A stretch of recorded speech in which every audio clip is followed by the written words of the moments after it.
ఒక మనుషుడిగా దిగివచ్చి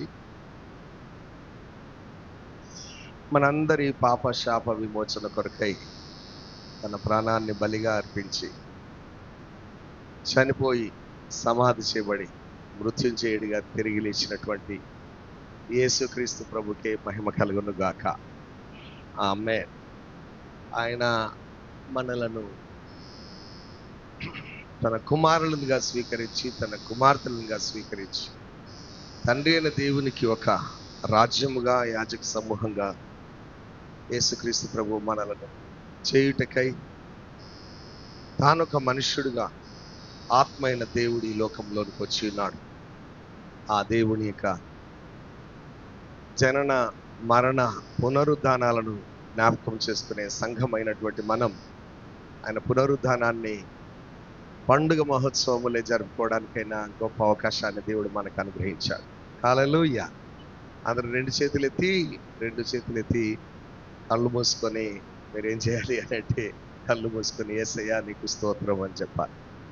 స్తోత్రం అనే మాటలు స్తుతి, ఘనత, మహిమ, ప్రభావాలు నీకే నాయన. మరణాన్ని గెలిచి తిరిగి లేచిన యేసయ్యా నీకు స్తోత్రమయ్యా, స్తోత్రమయ్యా, స్తోత్రం, స్తుతి, ఆరాధన, మహిమ నీకే చెల్లిస్తున్నాం. వందనాలు యేసు ప్రభువానికి, వందనాలు వందనాలు వందనాలు, స్తోత్రాలయ్యా. మరణాన్ని గెలిచి తిరిగి లేచిన మృత్యుంజయుడానికి స్తోత్రాలే. మృతుడనైతేనే గాని యుగ యుగములు సజీవుడనని సెలవిచ్చిన జీవాధిపతి నీకు స్తోత్రం, స్తోత్రం, స్తోత్రం, స్తోత్రం నాయన. భూమి ఆకాశములకు కర్త, సర్వాధికారి, సర్వశక్తిమంతుడా నీకు స్తోత్రాలనైనా. ఆత్మ అయిన దేవుడా నీకు స్తోత్రాలు చెల్లిస్తుంటున్నాం ప్రభువా. మా కొరకై శరీరధారిగా ఈ లోకానికి వచ్చిన యేసు ప్రభువా, శిలువలో నీ రక్తమంతటిని కార్చి ప్రాణాన్ని ధారపోసిన వాడా నీకు స్తోత్రం, స్తోత్రం, స్తోత్రం. స్తుతి, ఆరాధన, ఘనత, మహిమ, ప్రభావాలు నీకు చెల్లిస్తుంటున్నాము తండ్రి. నమ్మదగిన దేవుడా, ఈ దినాన నీ పునరుద్ధాన పండుగ మహోత్సవాన్ని తండ్రి, నీవు మృతులలో నుండి తిరిగి లేచిన దినాన్ని మేమందరము నిన్ను ఆరాధించడానికి, సంఘముగా నిన్ను స్తుతించి ఘనపరచడానికి ఇచ్చిన ఈ గొప్ప భాగ్యాన్ని బట్టి నీ కృతజ్ఞతాస్తుతులు, స్తోత్రాలు చెల్లిస్తూ యేసు ప్రభువా నీ జీవవాక్యం ద్వారా నాతో, మాతో, అందరితో మాట్లాడి మమ్మల్ని నీలో అంటుకట్టుమని యేసుక్రీస్తు నామంలో నీకే స్తుతి, ఘనత, మహిమ, ప్రభావాలు చెల్లిస్తూ ప్రార్థించి వేడుకొంచున్నాము తండ్రి. ఆమేన్.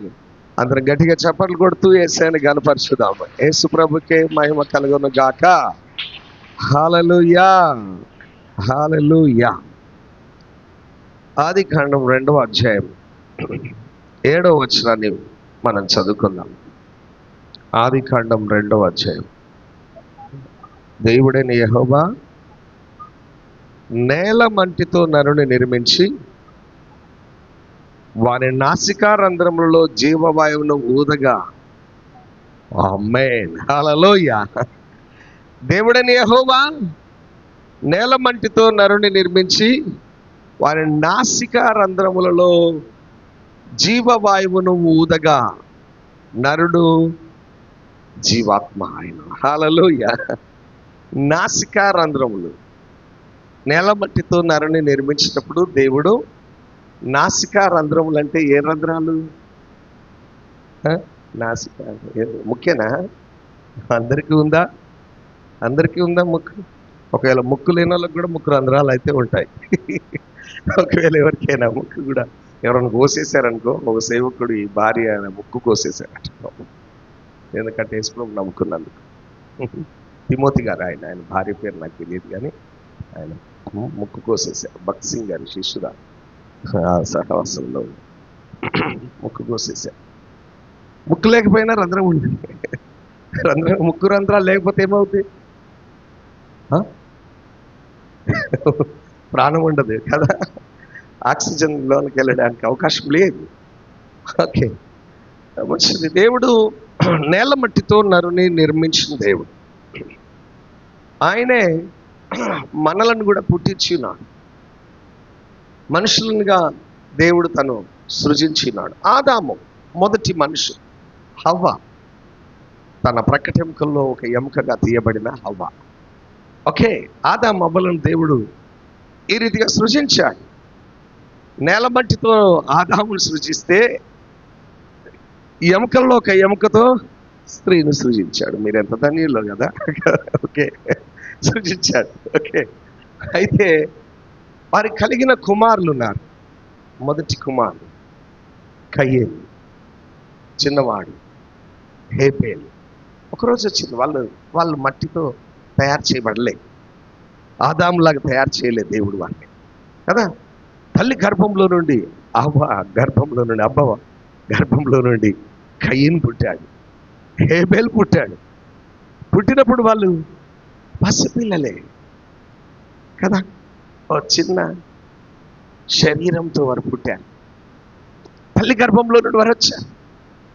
అక్కడ ప్రారంభమైంది కదా. మనం కూడా అట్లాగే పుట్టాం, అంతేనా? లేకపోతే నిన్ను సపరేట్గా ఏమన్నా తయారు చేసి ఉండొచ్చేమో, అట్లేమన్నా ఉంటే చెప్పండి. ఓకేనా? తల్లి గర్భంలో నుండి మనందరం వచ్చాం. ఓకే, నువ్వు ఇప్పుడు చాలా వయసులో ఉన్నావు, పెద్ద వయసులో ఉన్నావు, నీకెంతో మంచి పర్సనాలిటీ ఉంది, వెయిట్ ఉంది, అన్నీ ఉన్నాయి. పుట్టినప్పుడు ఎంత బరువు ఉన్నావు నువ్వు తెలుసా? మీ అమ్మని అడుగు, తెలుస్తుంది. వాళ్ళకు కూడా గుర్తుండకపోవచ్చు ఒకవేళ. ఇప్పుడు పుట్టే పిల్లలకు తెలుసు కదా ఎంత బరువు ఉన్నావు. అప్పుడు కూడా ముక్కు ఉందా? పుట్టినప్పుడు ముక్కు ఉందా? ఉంది కాబట్టి ఇప్పుడు కూడా ఉంది కదా. అప్పుడు పుట్టినప్పుడు ఉంది, కొంచెం చిన్నగా ఉండి ఉంటుంది. చిన్న శరీరం, చిన్న తలకాయ, చిన్న చేతులు, చిన్న పసిప్రాయంలో ఉన్నావు, పుట్టావు నువ్వు. అలా కాకుండా ఇంకెలాగైనా వచ్చిన వారు ఇక్కడ ఎవరైనా ఉన్నారా? కదా. ఓకే, అదే పుట్టి పెరుగుతున్న యవనస్తులుగా పెరుగుతున్నటువంటి వారిద్దరిలో ఏం జరిగింది? ఆదాము అవ్వ తినకూడదన్న పండు తిన్నారు కదా. ఆ తర్వాత ఏం జరిగింది? కయీన్ హేబెల్ పెరిగారు, పెద్దవారయ్యారు, వాళ్ళకి ఆలోచన జ్ఞానం వచ్చింది, వయసు వచ్చింది, యవనస్తులయ్యారు. కయీన్ హేబెల్ దేవునికి ఒక అర్పణ అర్పించడానికి అయిపోయారు. అయితే కయీను హేబెల్ను చూసి కొట్టి చంపేశారు. ఇదేంటి? మొట్టమొదట చనిపోయిన మనుషుడు బైబిల్ చరిత్రలో, సృష్టి చరిత్రలో ఎవరు? హేబెల్ చనిపోయాడు.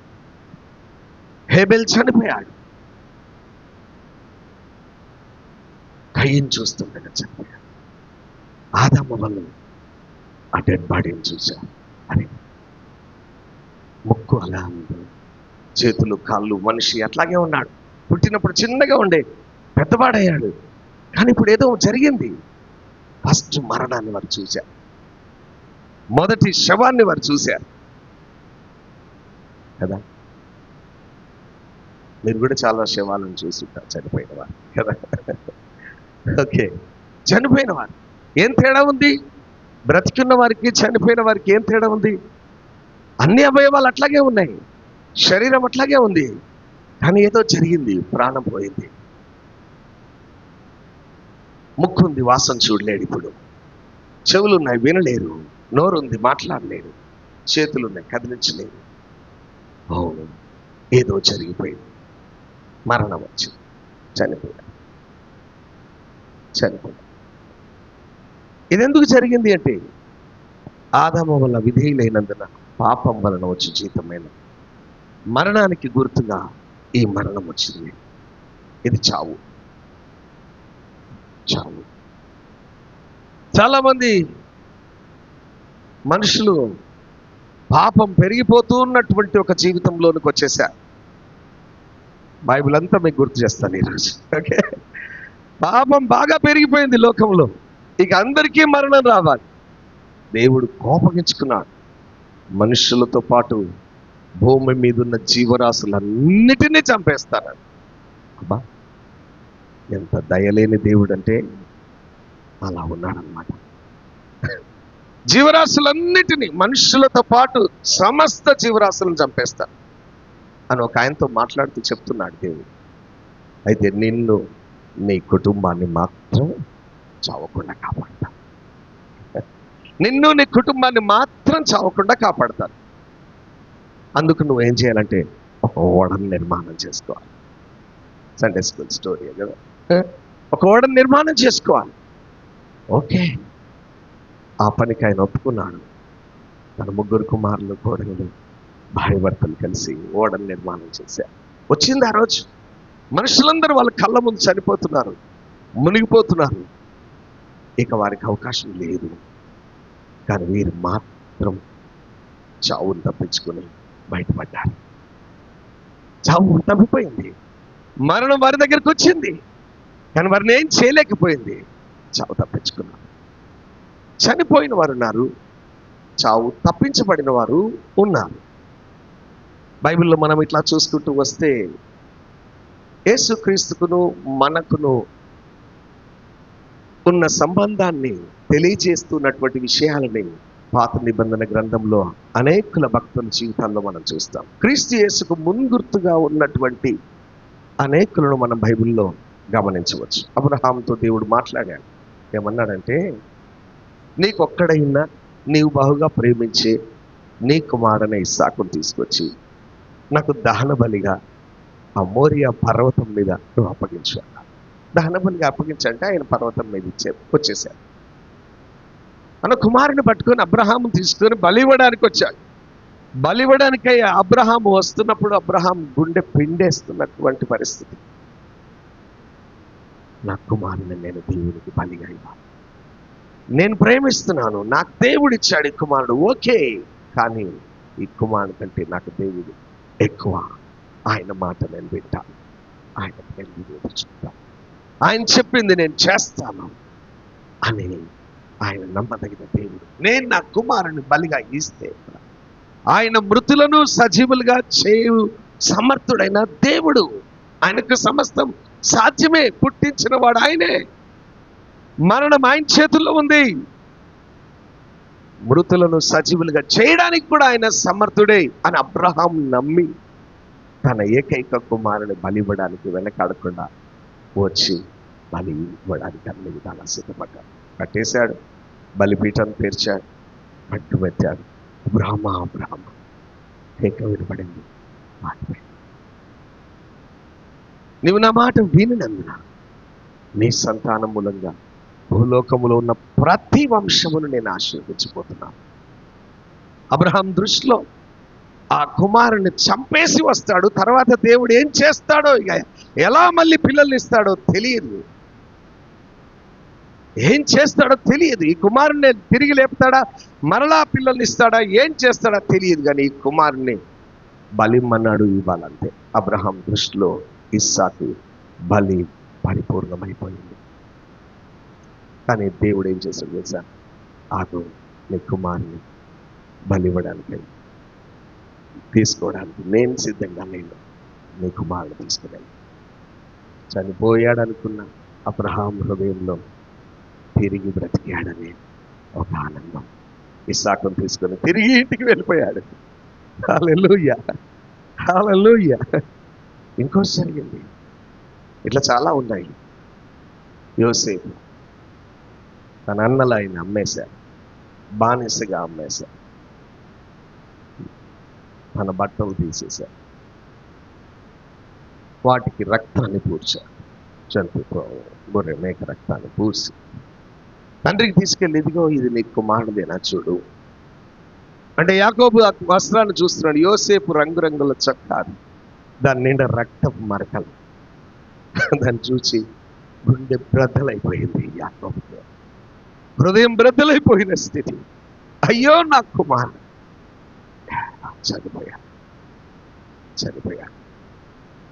చచ్చిపోయా. యాకోబు గుండె బ్రద్దలైపోయినట్లుగా ఏడ్చి, ఒక్కరోజు కాదు, 2 రోజులు కాదు, సంవత్సరాల తరబడి ఆ కుమారుడు గుర్తొచ్చినప్పుడు రోధిస్తుంది, ఏడుస్తుంది, కన్నీరు వస్తుంది. కుమారుడు చనిపోయాడు, గుండె నిండా బాధితులు. ఒకరోజు వచ్చింది, ఆయనకు ఒక కబురు వచ్చింది, నీ కుమారుడైన యోసేపు ఇంకా బ్రతికి ఉన్నాడు. హల్లెలూయా, హల్లెలూయా. ఎప్పుడో అయిపోయింది ఆయన జ్ఞాపకాల్లో, ఆయన మనసులో, ఆయన గుండెలో అంతా అయిపోయింది. ఎప్పుడో చనిపోయాడు ఆ యోసేపు. కానీ ఆయనకి ఏం కబురు వచ్చింది? నీ కుమారుడైన యోసేపు ఇంకా బ్రతికి ఉన్నాడు. ఎలా జీర్ణించుకుంటాడు ఆ వార్తని? అది సంతోషకరమైన వార్త. కాబట్టి గుండె నిబ్బరంతో, ధైర్యంతో దాన్ని స్వీకరించాను. ఓ నా కుమారుడు చూడాలి అని ఎంతో ఆశతో, ఉత్సాహంతో ఉన్నాడు. రథం వచ్చింది, ఆ రథంకి వెళ్ళాలి, కుమారుని కలుసుకోవాలి, యోసేపుని కలుసుకోవాలి. చిన్నప్పుడు ఆడుకుంటుంటే ఉండే కొత్త చొక్కా తెచ్చిస్తే డాడీ డాడీ ఎంతో ఆనందంగా సంతోషంగా తన చుట్టూ తిరుగుతున్న తన చిన్న పిల్లవాడు ఆయన ఇప్పుడు రథంకి వెళ్ళి ఆయన కలుసుకోవాలి. ఎవరైనా అంటే ఆయన ఐగుప్తు దేశ ప్రధానమంత్రి. హల్లెలూయా. ఎదుర్కోవాలి, ఆయన్ని కలుసుకోవాలి పోయి.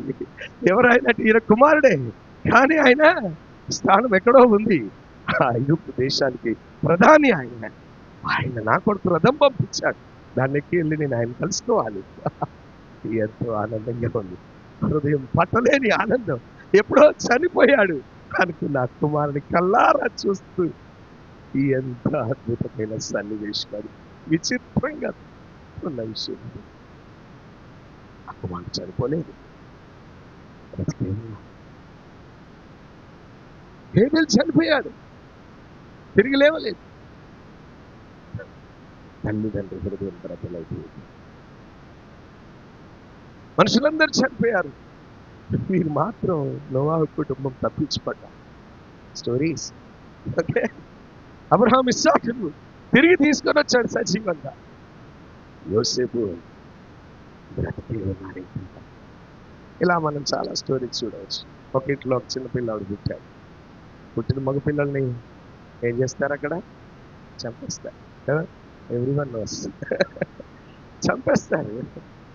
ఆ అమ్మ నాన్న వాళ్ళ అక్క వాళ్ళ కుటుంబం భయంగా పెంచుతున్నారు. 3 నెలలు అయిపోయింది. నీకేం చేయాలి? ఆ కుమారుని పట్టుకొని వాళ్ళే చంపేయాలి, లేదంటే సైనికులు వస్తారు, ఫరోకు సంబంధించిన మనుషులు వస్తారు, చంపేస్తారు. వాళ్ళ కళ్ళ ముందు చంపేస్తే గొంతు కోసేస్తారు, ముక్కలుగా చేసేస్తారు, కత్తితో నరికేస్తారు. వీళ్ళైనా చంపాలి, వాళ్ళైనా చంపాలి, చావాల్సిందే, ఆ పిల్లోడు చావాల్సిందే. ఇట్లా చచ్చేటట్టే తీసుకెళ్ళి పెట్టెలో పెట్టి ఆ నదిలో ఉన్న పాల్గొంటాను. రక్తం చెల్లి మనం చంపి కళ్ళ ముందు ఆశీర్వాదం చూసేటట్టే తీసుకెళ్ళి నదిలో పెట్టెలో ఎటైనా పోనీ అనుకుంటా. ఆశ లేదు, బ్రతుకుతాడు. తీసుకెళ్ళారు నైన్ నదిలో. ఏం జరిగింది అంటే వచ్చి ఫరోకి ఆ బిడ్డని ఇక్కడ తెప్పించాడు. తెరిచి చూసాడు, సుందరంగా ఎంత అందంగా ఉన్నాడు అబ్బాయి. నదిలో నుండి తీయబడ్డాడు. ఇతనికి మోషే అని పేరు పెడతారు. హల్లెలూయా. అప్పుడే వచ్చి పక్కన నిలబడింది అమ్మాయి. ఈ అబ్బాయిని నువ్వు సాదుకోవడం, పాలిచ్చి పెంచి దాదిని పిలుచుకురాని. పరిగెత్తుకొని పోయి పిలుచుకొచ్చింది.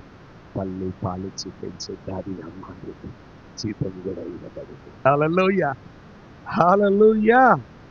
చావు తప్పించబడ్డాడు, మరణం తప్పించబడింది. అది యెహోవా వశమని రాస్తుంది. మరణం తప్పించబడింది. ఈ ఐగుప్తు కుమార్తె ఎందుకు తప్పించింది ఏమో కాదు. ఈయన నైన్ నదిలో మునిగిపోతాడంటే ఐగుప్తీయులందరినీ ఎర్ర సముద్రంలో ముంచిపోయాడు ఆయన. ఏం చేశాడు ఏమో చూడండి, ఎలా బతికాడో ఏం చేశాడు, కానీ పెద్దోడే వీళ్ళందరిని ముంచి దాటేసుకొని వెళ్ళిపోయాడు. వాళ్ళు ఇలా కూడా ఉంటుందా? ఇది కదా. కొందరు మరణం తప్పించబడ్డారు, కొందరు మరణం పొందారు. మరణం అందరి మీద ఏలుబడి చేయడానికి గల కారణం మొదటి మనుషులైన ఆదాము అవిధేయత వలన మరణము సంప్రాప్తించింది. 1 కొరింథీ 15:20 రాస్తుంది. ఇప్పుడే చూడకండి, పర్వాలేదు, మళ్ళీ అక్కడికి వచ్చి చూపిస్తాను. 1 కొరింథీ 15:20. మనుషుని వలన పాపం వలన మరణం ఈ లోకంలోనికి వచ్చింది. అది మొదటి మనుషులైన మొదటి ఆదాం ద్వారా ఈ లోకంలోనికి వచ్చింది. దేవుడు సర్వశక్తిమంతుడు, ఆయనకు సమస్తము సాధ్యం. చనిపోయిన వారిలో వెలిగి లేపడానికి కూడా ఆయన సమర్థుడు. ప్రవక్త ఏలియా మంచి ఆహారం పెట్టింది, ఆ విధవరాలు. ఆమె కుమారుడు చనిపోయాడు, కాయిలా పడ్డాడు, రోగి అయ్యాడు, చనిపోయాడు. ఏలియా వర్తమానం వచ్చింది. అయ్యో, ఇంత ప్రేమగా చూసిన ఈ తల్లి కుమారుడు చనిపోయాడు, ఆమె అసలే విధవరాలు, భర్తే లేడు. ఏలియా వెళ్ళి ఆ కుమారుడు సజీవంగా లేపాడు. చనిపోయిన వాడు తిరిగి లేచాడు. ఆ కుమారుడు చప్పటి కొట్టండి గట్టిగా. చనిపోయిన వారు లేచారు. ఎవరైనా మీరు ఎవరైనా చూసారా చనిపోయిన వాళ్ళు లేచిన వాళ్ళు? వాళ్ళు లేచినప్పుడు మనం దాన్ని ఎంత ఘనంగా ఎంచుకోవాలి. అట్లాగే ఒక ఘనురాలైన స్త్రీ కుమారుడు చనిపోయాడు. ఎలీషాకి పరిచయం చేసే ఫ్యామిలీ అది. ఆ కుమారుడు ప్రయత్నించాడు. భార్య భర్త వల్ల ఎలీషా ప్రవక్త పిలువనంపించి ఆయన వచ్చారు. వాడు సాచుకుంటూ వాడి శివం మీద పడుకుంటే పిల్లవాడు బ్రతికాడు. హల్లెలూయా, హల్లెలూయా. ఎలీషా ప్రవక్తకు రోగం వచ్చింది, మరణకరమైన వ్యాధి. ఎవరికైనా రావచ్చు. మరణకరమైన జబ్బు వచ్చింది. ఆ జబ్బుతో పాపం చాలా రోజులు ఇబ్బంది పడి చనిపోయాడు. ఆయన తీసుకెళ్లి సమాధి చేస్తే ఇజ్రాయేల్లో జరుగుతున్న ఒక యుద్ధంలో సైనికుడు చనిపోయాడు. హఠాత్తుగా యుద్ధ భూమిలో చనిపోయాడు. అప్పటికప్పుడు తీసుకెళ్లి సమాధి చేయాలి, అది వాళ్ళకి అవసరం. సమాధి చేయకపోతే వాడు నరకానికి పోతాడు, పితరులు ఎత్తుకు చేర్చబడాలి. అది కాన్సెప్ట్. తవ్వారు, లోతు తవ్వి అందులో పడేసి మళ్ళీ వెళ్ళిపోవాలి యుద్ధానికి. పడేగానే మళ్ళీ లేచి వెనకాల వచ్చేస్తున్నాడు. పోయి ఎలా లేచి వచ్చాడు వీడు, ఈ సైనికుడు చనిపోయిన వాడు తిరిగి ఎలా లేచాడు అని ఆశ్చర్యపోతున్నాడు. అది గమనిస్తే చనిపోయిన ఎలీషా ఎముకలు ఆ గోతులో ఉన్నాయి. అక్కడ ఆయన బతుకుతాడు. అని తగిలి లేచాడు. చనిపోయిన వాడు కూడా తిరిగి లేచాడు. యేసు ప్రభు పరిచయం ప్రారంభమైంది. యాయీరు కుమార్తె చనిపోయింది. ఇచ్చినది నిద్రించున్నది, మీరు బయటికి వెళ్ళండి. వాడిని బయటికి పంపించి ఆయన చిన్నదాన్న తల్లి తాత్మే చిన్నదాన్న లే, ఆయన లేచి కూర్చుంది. హల్లెలూయా. ఎంత విచిత్రమో కదా. చనిపోయి శవమైపోయిన అమ్మాయిని పట్టుకొని చిన్నదానలే అంటే లేచి కూర్చుంది. ఈ అమ్మాయికి భోజనం పెట్టాడట. ఓ విధవరాలు కుమారుడు యవనస్తు చనిపోయాడు. పాడి మీద మోసుకొని తీసుకొని పోతున్నాడు. యేసు ఆయన శిష్యులు ఎదురుపడ్డాడు. పాడేమి దించాడు. కుమారుడు లే, చనిపోయిన కుమారుడు తిరిగి లేచాడు. కొట్టండి చెప్పట్లు గట్టిగా. హల్లెలూయా. ఈ చెప్పడం నాకే సింపుల్ గానీ చాలా ఇష్టం కూడా. ఎందుకంటే చనిపోయిన వారు తిరిగి లేస్తే అట్లాంటి అనుభూతి ఉంటుంది ఫ్రెండ్స్. అది గురించి అదొక వింతైన ఆశ్చర్యం. చావు తప్పించబడితేనే చాలా గ్రేట్గా ఫీల్ అవుతాం. చనిపోయి బ్రతికితే ఇంకా ఎంత గొప్పదో కదా. ఊహకందని అద్భుతం అది. లేచాడు. ఇప్పుడైతే చనిపోయి 4 రోజులు అయిపోయిందంట. లేచి వెళ్ళాడు, నిలబడ్డాడు, రాయి తీయాడు. ఏమన్నాడు చెప్పండి అందరు. ఇంకా రాయి తీయండినా, అది అయిపోయింది కాదు. లాజరు బయటికి రా, లాజరు బయటికి రా. నీరు పెట్టి పిలవగానే చనిపోయి వాసన కొడుతున్న శవం అయిపోయిన ఆయన లోపలికి కొత్త జీవం వెళ్ళింది. ఆయన స్వరం, ఆయన శబ్దం వినగానే లేచాడు, బయటకు వచ్చాడు. చెప్పలు కొట్టాలి గట్టిగా. హల్లెలూయా. చూడండి, ఇలా పాత నిబంధనలో దానియేలు 12:2లో, హెజ్కేలు 38లో ఒక సైన్యం లేచి నిలబడ్డారు. సాదృశ్య రూపకంగా ఎముకలన్నీ కూడా లోయలో ఒకటికొకటి అతుక్కొని సైన్యంగా నిలబడ్డారు.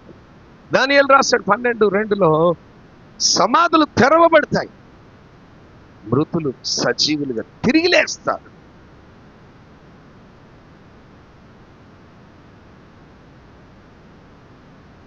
యేసు ప్రభు వచ్చాడు. యేసు ప్రభు వచ్చాడు. ఏం చేశాడంటే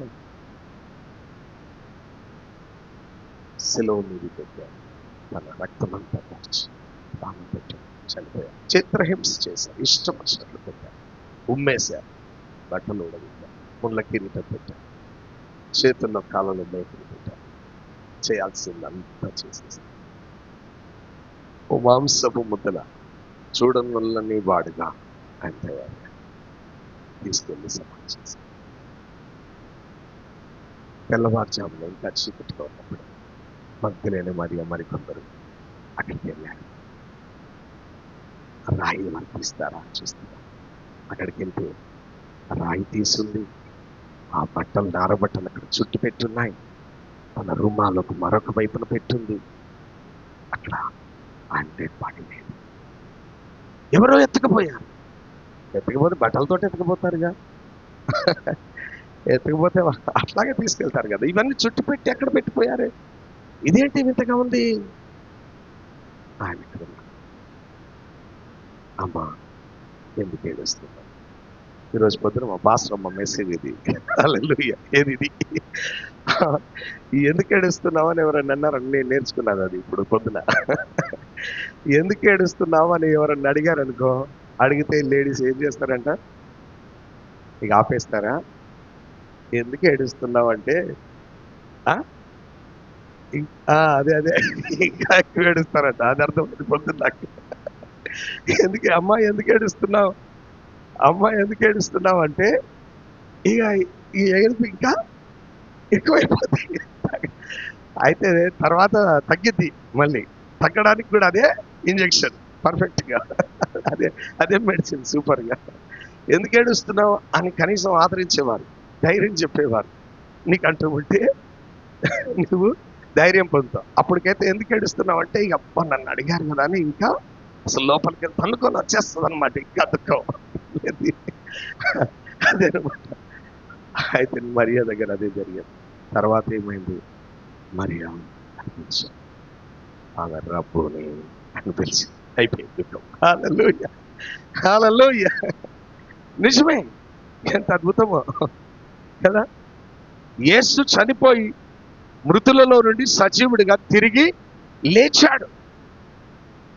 చనిపోయిన వారిని తిరిగి లేపిన ఆయనే మృతుడై మృత్యుంజయుడిగా మరణాన్ని గెలిచి సజీవుడిగా తిరిగి లేచాడు.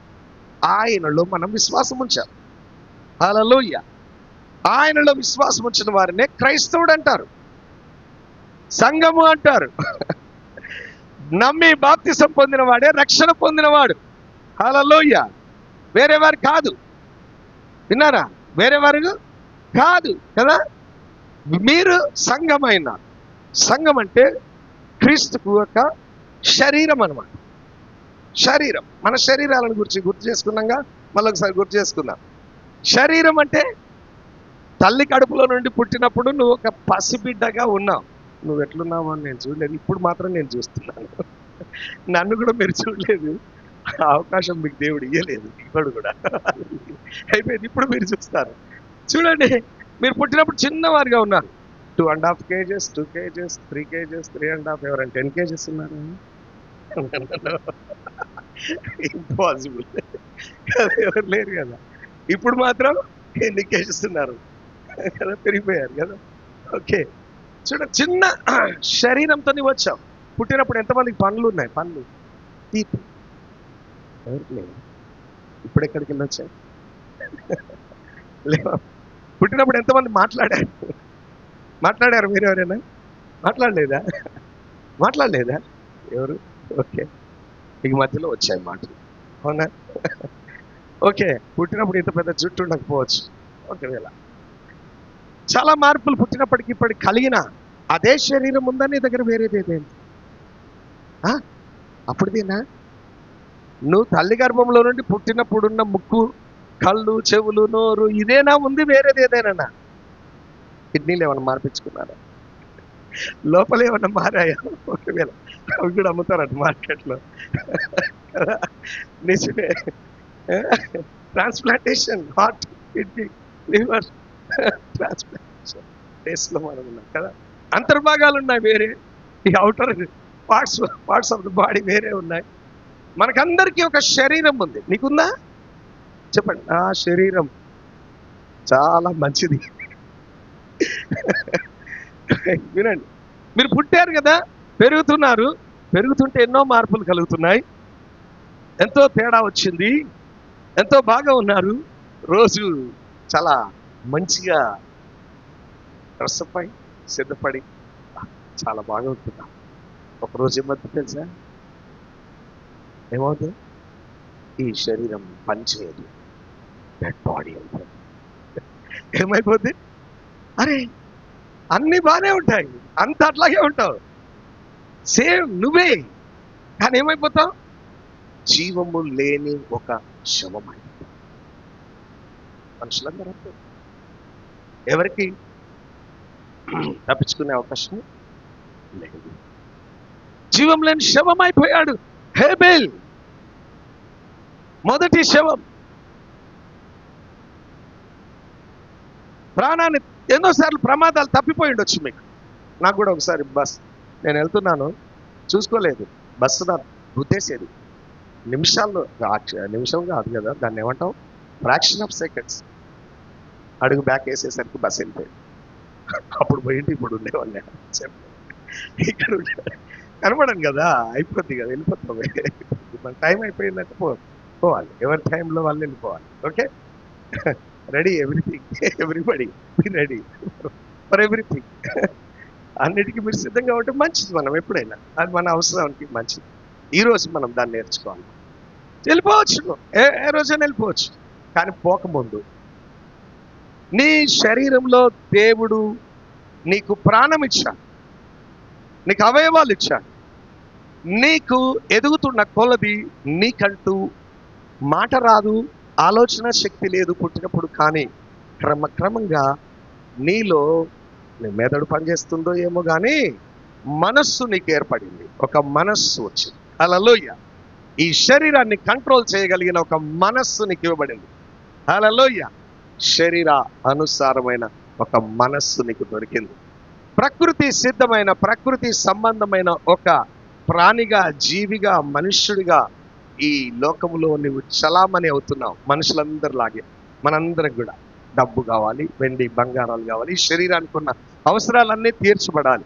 ఆహారం కావాలి, దాహం వేస్తుంది, వస్త్రాలు కావాలి, చలి పెడుతుంది, దుప్పటి కావాలి, ఇంకా వేడివేడిగా తినగలగాలి, అన్నీ చాలా అవసరాలు ఉంటాయి, ఎన్నో కోరికలు ఉంటాయి, ఆశలు ఉంటాయి. అన్నిటినీ కూడా కవర్ చేస్తూ మనం ఒక జీవితాన్ని జీవిస్తున్నాం. ఇది ఒక శరీర సంబంధమైన జీవన విధానం. ఇది శరీరం. నువ్వు పుట్టావు, ఒకరోజు చనిపోతావు, ఒకరోజు చనిపోతావు. అది యేసుక్రీస్తు ప్రభు కడపటి ఆదాంగా ఈ భూమి మీదకి వచ్చారు. ఆయనకు శరీరం లేదు. దేవుడు ఆయన, ఆత్మదేవుడు, ఆత్మ అయిన దేవుడు. ఆదాం అనే మొదటి మనుషుడు శరీరంతో అతన్ని నేలమట్టి నుండి నిర్మించి నాసిక రంధ్రంలో జీవవాయువును ఊది ప్రాణిగా మార్చిన ఆ దేవుడు, ఈ మనుష్యుడు పాపం వలన దేవుని మహిమను పోగొట్టుకున్నందుకు ఆయన ఒక మట్టి శరీరపు ఆకారంతో మనుష్యుడిగా ఈ లోకంలో ఆయన కూడా పుట్టి వచ్చాడు. హల్లెలూయా. సేమ్ టైం పుట్టాడు, పసిబిడ్డగా పెరిగి వచ్చాడు. హల్లెలూయా. పెరిగి వచ్చి ఆయన ఏం చేశాడంటే, ఆయన పిల్లలమైన మనం హెబ్రీ 2:14 ఉన్నట్లుగా రక్త మాంసములు గలవారమైనందున ఆయన కూడా మనవలే ఒక రక్త మాంసములు గల మనుష్యుడిగా ఈ భూమి మీదకి వచ్చాడు. వచ్చిన ఆయన మనందరికీ బదులుగా పాపము కొరకు పరిహారం చెల్లించడానికి బల్యర్పణ చేత ఆయన దేవునికి మనకు మధ్యవర్తిత్వాన్ని జరిగించడానికై వచ్చి పాపం వలన వచ్చు జీతమైన మరణాన్ని తన మీద వేసేసింది. హల్లెలూయా, హల్లెలూయా. మరణించాడు, సమాధి చేయబడ్డాడు. మరణం మీద అధికారాన్ని కలిగిన ఆత్మ ఆయనలో ఉంది.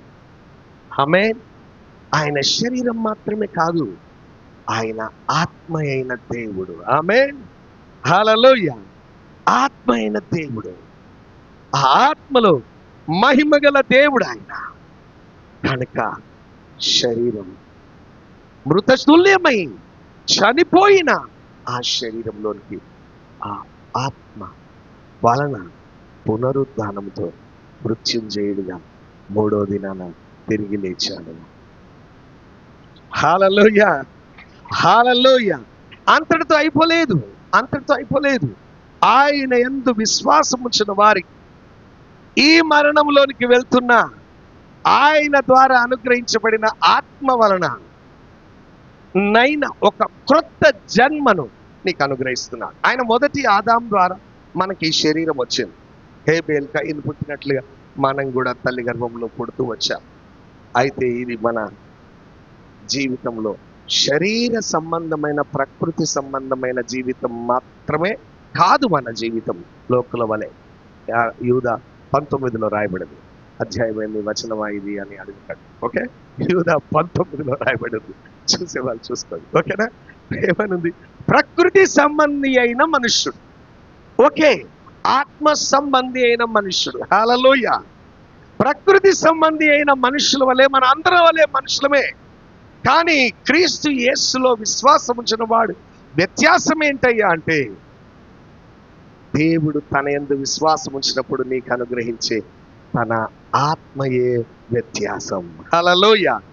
యోహాను సువార్త 20వ అధ్యాయంలో మొదటి నుండి చూస్తే, ఆయన మృతుల్లో నుండి తిరిగి లేచిన తర్వాత 22వ వచనంకి వచ్చేసరికి ఆయన మాట చెప్పి వారి మీద ఊది హల్లెలూయా, హల్లెలూయా, వారి మీద ఊది, చెప్పండి అందరు, ఊది పరిశుద్ధాత్మను పొందుడి అన్నాడు. ఆమేన్. వారి మీద ఊదాడు. నరుని నాసికా రంధ్రముల్లో జీవ వాయువును ఊదిన విధంగానే ఈయన వారి మీద ఊది, హల్లెలూయా, ఊదాడు. ఊది పరిశుద్ధాత్మను పొందుడి అన్నాడు. క్రైస్తవ నిరీక్షణ ఇదే. ప్రియమైన వాళ్ళ, దేవుడు కనబడ్డు, దేవుడు నీకు అనుగ్రహించిన ఆత్మ కూడా కనబడ్డు. ఈ శరీరమే కనబడుతుంది. దేవుడు సృజించిన మనుష్యుడిగా నువ్వు ఈ ప్రకృతిలో ఇది మాత్రమే కనబడుతుంది. అయితే నీవు ఎదుగుతూ వస్తుండగా నీకు ఇవ్వబడిన ఈ మనస్సు మధ్యలో యేసు ప్రభువును గురించిన సువార్త విని ఆ మనస్సు మారింది. మారు మనసు పొందింది. హల్లెలూయా, హల్లెలూయా. మారు మనసు పొంది యేసు క్రీస్తునందు విశ్వాసం ఉంచి చనిపోయి తిరిగి లేచాడని నమ్మి విధేయత చూపి బాప్తిసం పొంది నువ్వు రక్షించబడినప్పుడు దేవుడు నీకు తన ఆత్మను అనుగ్రహించాడు. ఆమేన్, హల్లెలూయా. దేవుడు అనుగ్రహించిన ఆత్మ గల బిడ్డలం మనం. ఆమేన్. ఆత్మైన దేవుడు తన ఆత్మను నీ మీద ఊది తన ఆత్మను నీకు అనుగ్రహించాడు. క్రైస్తవుడు అంటే దేవుని ఆత్మ గలవాడు. హల్లెలూయా, హల్లెలూయా. నా ఆత్మ గలవారు మీరు, నా ఆత్మ లేనివాడు. దేవుడు తన ఆత్మను మనకు అనుగ్రహించాడు. ఈ ఆత్మ ఏం చేస్తాడో తెలుసా? నువ్వు చనిపోయినా తిరిగి నిన్ను లేపుతాడు. హల్లెలూయా, హల్లెలూయా. ఆ ఆరుగురే కాదు, చనిపోయి తిరిగి లేచిన వాళ్ళు, నువ్వు కూడా దాంట్లో ఉంటావు. ఆమేన్. ఏదో విధవరాలి కుమారుణ్ణి, ఆ గనురాలైన స్త్రీ కుమారుణ్ణి, యాయిరు కుమార్తెను, లాజరును, నో వారు మాత్రమే కాదు. అంతేనా? ఇక అంతేనా? నో, తన యందు విశ్వాసం ఉంచిన ప్రతి వారిని. హల్లెలూయా, హల్లెలూయా. ఒకరోజు నువ్వు ఇక్కడ ఉన్నావు, ఒకరోజు చనిపోతావు. మన మధ్య చనిపోయిన వారు లేరా? పాస్టర్ ఎలీషా గారు ఈ మధ్య చనిపోయినారు. హరినాథ్, ఇంకెంతమంది ఉన్నారు? గుర్తు చేసుకోండి. మన రక్షణ పొందిన వారైతే వారిని మళ్ళీ మనం చూస్తామా లేదు? ఇక్కడ ఉన్న నువ్వు పోతే కూడా మళ్ళీ చూస్తామా లేదు? ఆమేన్, హల్లెలూయా, హల్లెలూయా. మృతులైన మన వారిని మళ్ళీ చూస్తాం.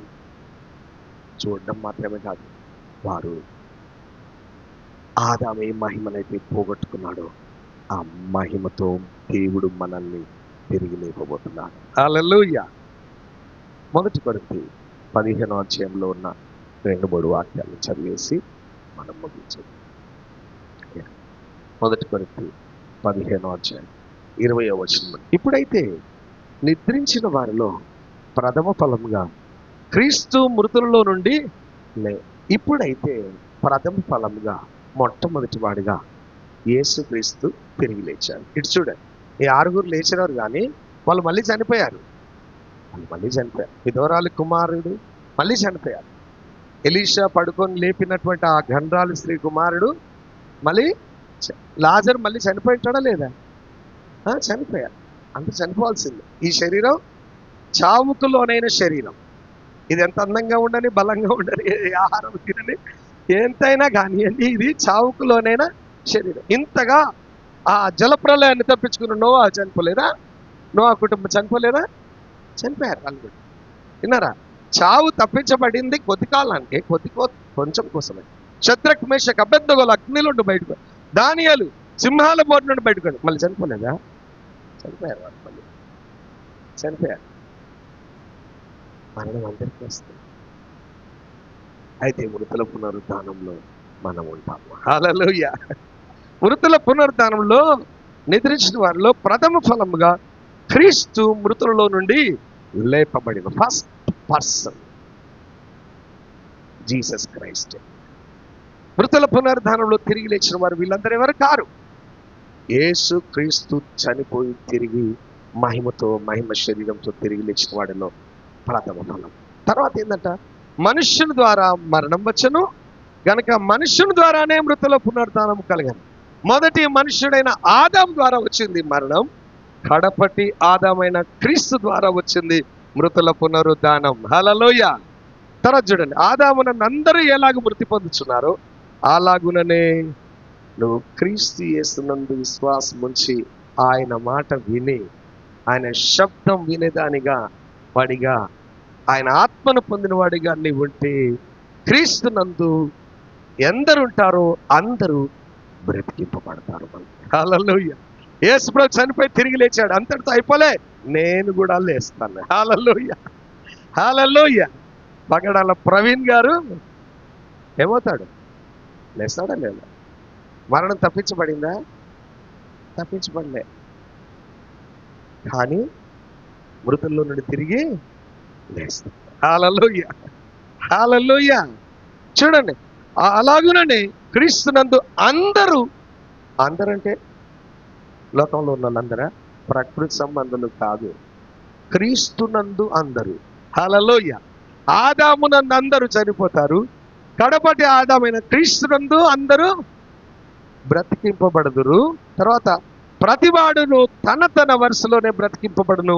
ప్రథమ ఫలము క్రీస్తు, తర్వాత క్రీస్తు వచ్చినప్పుడు ఆయన వారు బ్రతికింపబడదు. ప్రకటన 26లో రాయబడింది మొదటి పునరుద్ధానం గురించి. ఏంటది? ప్రకటన 20. ఈ మొదటి పునరుద్ధానంలో పాలివారగు వారు ధన్యులు పరిశుద్ధులు. చాలమ్మా, ధన్యులను పరిశుద్ధులనైంది. ఇప్పుడు నువ్వు చావకముందే, ఈ శరీరం మన్నైపోకముందే, ఈ శరీరంలో ఉన్న ప్రాణం పోకముందే దేవుని ఆత్మ కలిగిన దేవుని బిడ్డవుగా నీవు చేయబడితే మారు మనసు పొంది, అనగా మనస్సు మారి నూతనమై క్రీస్తును పోలి జీవించడం నువ్వు ప్రారంభిస్తావు. ఆదాము వలె నువ్వు జీవించడానికి నీ శరీరానికి ఉన్న కోరికలన్నిటినీ, ఆశలన్నిటినీ, శరీర తత్వాన్ని, శరీర ప్రకృతి సంబంధమైన జీవన విధానం మీదనే నువ్వు సంతృప్తితో జీవించడం చేయవు. కానీ క్రీస్తు యేసు మూలంగా ఆత్మలో ఆనందిస్తూ క్రీస్తును పోలి నడుచుకుంటూ ధన్యుడుగా, పరిశుద్ధుడుగా, నీతిమంతుడుగా, క్రీస్తు సాక్షిగా జీవించడం ప్రారంభిస్తావు. నీ జీవితమే నీకు చెప్తుంది నువ్వు ఎలా ఉన్నావు అనేది. నీ అంతరంగం చెప్తుంది, నీ ఆత్మ నీతో మాట్లాడతాడు, పరిశుద్ధాత్మ నీలో ఉండి నీకు బోధిస్తాడు. నువ్వు తిరిగి లేచే బ్యాచా, అటు పోయే బ్యాచ్ అనేది. హల్లెలూయా. ఏ బ్యాచ్ నీకే తెలుసు. ఓకే, నువ్వు వస్తున్నావు చర్చికి కానీ మళ్ళీ అటుపోతున్నావు అనుకో, ఇక అంతే సంగతి. దానికి నేనేం చేయగలను? నువ్వే చేసుకుంటున్నావుగా.